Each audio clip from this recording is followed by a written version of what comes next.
All right, guys, so we're just wrapping up the morning session here. So we started trading around 9:30. We're just wrapping around like noonish. So this is what we did. Come on over here. We were looking for a short opportunity on the NASDAQ today. We're looking for a continuation model to the downside. We ended up taking this first trade and we got stopped on it. We were in about 21-point drawdown. And then we got a manipulation back up into this 1 minute gap and then the inverse. So we got right back in, took a 21-point stop, got back in, and then caught the full leg for 60, which was a beautiful day. We ended up wrapping up for just around $1,700 day, $1,700 profit. We're gonna go hang out with the Alpha team right now, the Alpha boys from the United Kingdom. So.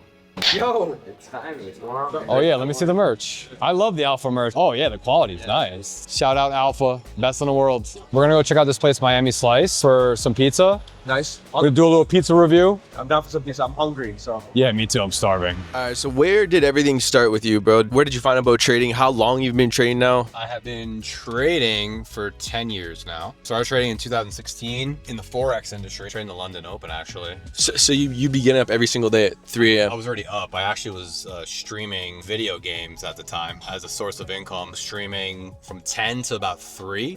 And then I would trade the London Open from like 3 to whatever time I went to, like 10 in the morning, and I would sleep all day and I'll do it over again. If you had to give maybe some pros and cons, like why you prefer futures over FX, what would you say? Oh, I mean, the easiest thing is it's a regulated market. You know, the Chicago Mercantile is obviously regulating the futures market. The Forex is the Wild West.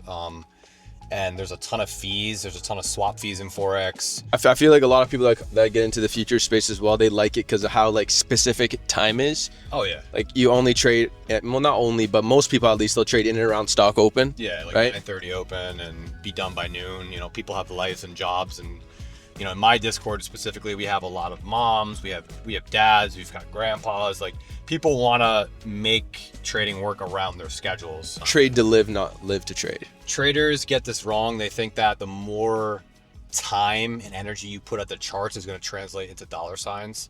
And that's the farthest thing from the truth. The more that you engage with the market, the more you're going to lose. So we just want to be in our kill zone. We want to be in and out, and that's it. Take what the market gives you and keep it simple. Cheers, guys. Cheers.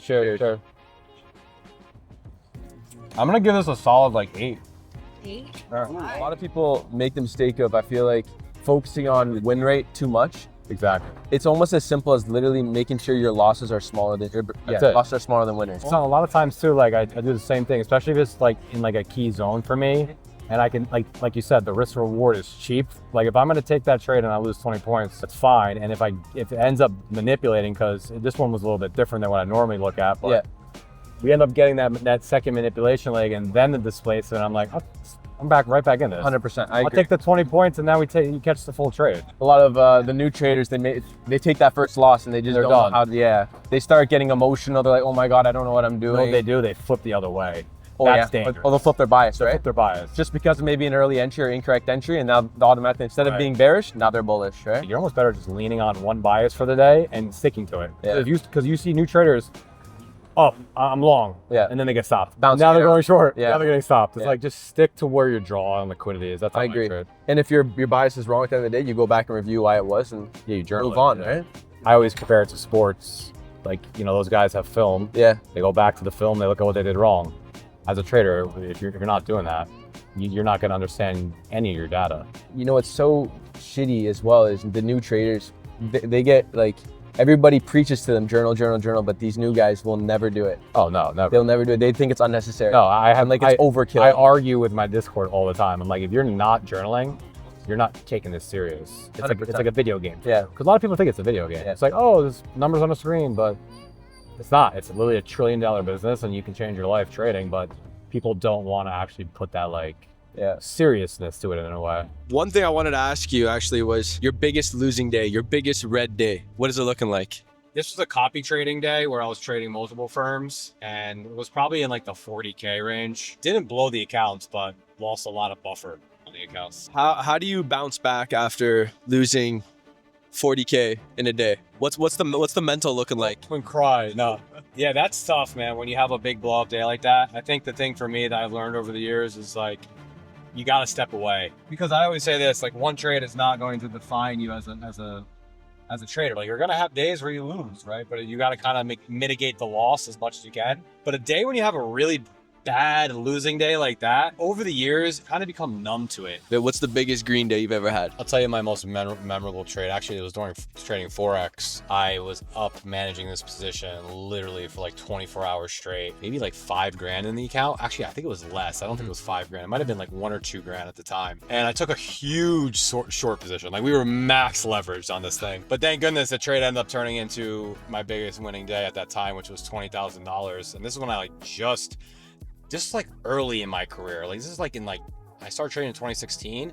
I caught that trade in 2016. That was like kind of what fueled my passion for trading. Like, oh my God, I can make 20 grand like overnight like that. Were you able to, did you withdraw it, or did it end up getting the following week, did you blow it? So I end up blowing everything. Yeah, so I end up blowing everything. And I think that's something that everybody goes through. Yeah, in the early journey, I feel like if people ever have those big days, now they think they're on top of the world. Oh, 100%. I thought I was like, oh, this is easy. I can make 20 grand overnight. And that ends up never ending well. So that's the lessons I'm talking about in this vlog, where they're invaluable to me. It's like, you have to learn that. It's almost something necessary, right? Almost the market is going to teach you, and you're going to learn from failure on how to actually take those failures and turn it into success. So it's like, yeah, I lost the 20 grand, not all at the same time. And this is like over the course of me learning trading. Those lessons to me are invaluable, because now it's like, now I know how to keep money after we make it. It is like 40 degrees out here. If I lift any sort of weights, I am gonna be dying of sweat. So what's life looking like now, bro? Like, obviously you've been in the game for a bit now. How many years total?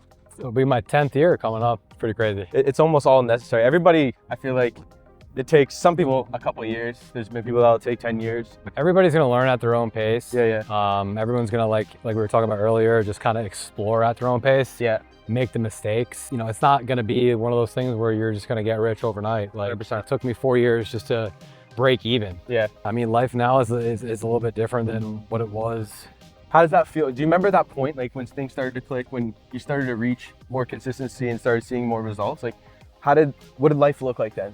Life looked like I was starting to finally turn the corner on something that I always wanted to make work. You know, I was very passionate about being a successful trader. I have a little bit of a chip on my shoulder as well, coming from the sports world. I had 10 Division I scholarships coming into my junior year of high school, and I lost all my scholarships because I tore my ACL. I think the competition in me wanted to be successful at something else at a high level. And that's where trading, like, you know, I was like, that's why I loved doing it. I was so competitive. I'm like, I have to make this work. I want to prove people wrong. Yeah, I just stuck with that passion, man. And it's like, you can't give up on it. Did you have like an aha, what do they call it, aha moment? I did, man. When I learned how to trade ICT and price action trading, that was like my aha moment. I really was able to turn the corner like pretty fast, honestly. That's when you started seeing those results come in. Yeah, that's when the results started to come in. That's when I started easily passing challenges. That's when I was able to put together a really, really good prop firm business on the back end with, you know, millions of dollars in funding. Yeah, just be consistent, because for me, it wasn't about getting huge payouts at once and never be able to do it again. Yeah.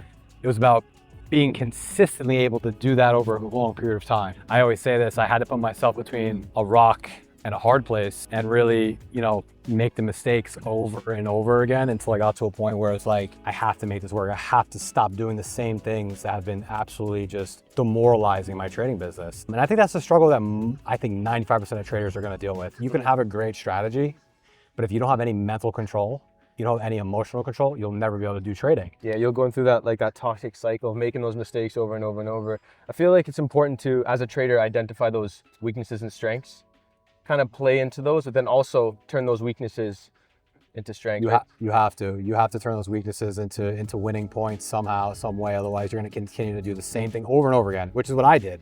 I made the same mistakes over and over again, widening my stop loss, you know, doubling down into a position that was losing, 100%. over trading, like all that stuff was what was holding me back from actually being consistent.